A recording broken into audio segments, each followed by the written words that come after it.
Bienvenidos a las charlas pastorales, temporada número 109. Este es el episodio número 2 y mi nombre es Arturo Delgado. Bienvenidos, bienvenidas todos en esta semana que Dios nos está permitiendo vivir y esperando que sea de bendición también para nuestras vidas todo lo que estamos aquí estudiando y aprendiendo de las charlas pastorales.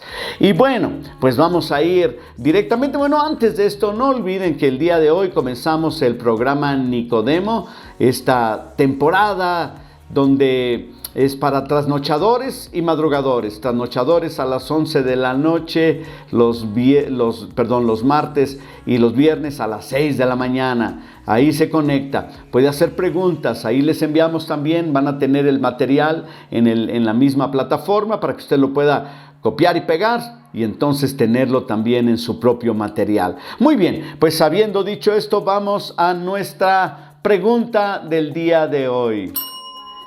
Durante la última semana estuvimos hablando de Salomón, el hijo del rey David, que también fue el rey.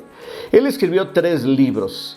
Escribió Proverbios, Eclesiastés y Cantares. Estos libros, ¿verdad?, que están en la palabra de Dios, son libros sagrados, obviamente, son libros inspirados por Dios.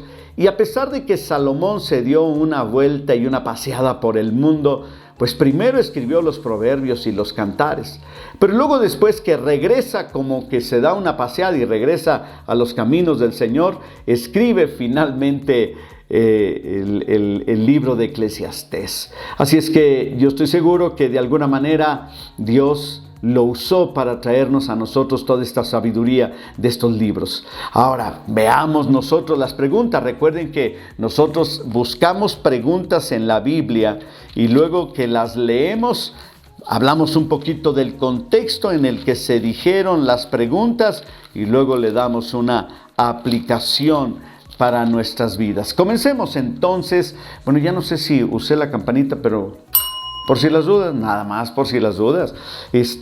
Y bueno, hay una pregunta que está en el capítulo número 1, en el versículo número 22 del libro de Proverbios. Y dice la escritura de la siguiente manera. Déjenme acomodo. Dice así: ¿hasta cuándo, simples, amaréis la simpleza?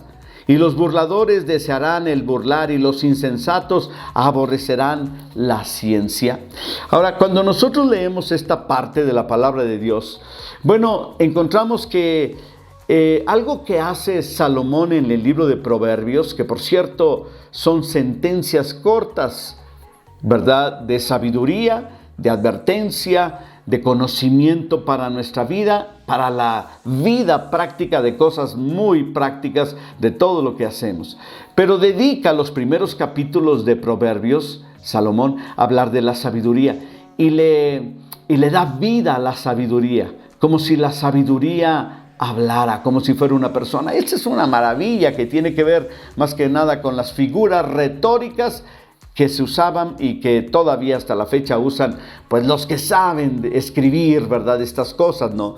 Y entonces, ¿verdad?, Salomón, o la sabiduría, clama en las calles y alza la voz en las plazas, dice. Y eso es lo que dice el versículo número 20. Y luego, entre las cosas que clama, dice: ¿hasta cuándo, oh simples, amaréis la simpleza? O sea, en otras palabras, está diciendo: ¿hasta cuándo te gustará quedarte en la ignorancia? Y luego dice, ¿verdad?, habla de la insensatez y habla de la burla. ¿A qué me quiero referir el día de hoy, verdad? Bueno, en primer lugar, ¿verdad?, 2 cosas. La sabiduría está disponible para todo aquel que la quiera. ¿Tú quieres sabiduría? Lo único que tienes que hacer es simplemente clamar por ella. La segunda cosa que yo quiero compartirte es que el principio de la sabiduría es el temor al Señor. Cuando yo digo que la sabiduría está disponible, tú puedes aprender. Mira, una cosa es la inteligencia y otra cosa es la sabiduría. Hay personas que son muy inteligentes pero son poco sabios. Y hay personas que son muy sabias que no necesitan ser muy avesados o tener mucho conocimiento. ¿Por qué? Porque la sabiduría tiene que ver con la experiencia y tiene que ver con esa habilidad de entender.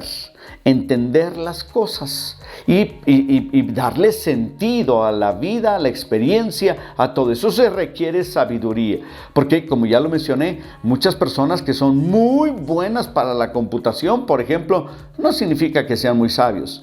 O personas que saben mucho de fútbol, pero no son sabios. Hay personas que pueden saber mucho acerca del mundo entero, de la guerra, de la historia, pero no necesariamente significa que sean sabios. Porque la sabiduría está a la disposición. Todo aquel que la quiere la puede tener. Pero además la sabiduría comienza con el temor a Dios. Ahora, la Biblia dice el principio de la sabiduría. Tú lo vas a encontrar esto en Proverbios capítulo 1, versículo número 7. El principio de la sabiduría, el comienzo, el inicio de toda sabiduría está en temer a Dios. ¿Qué significa temer a Dios?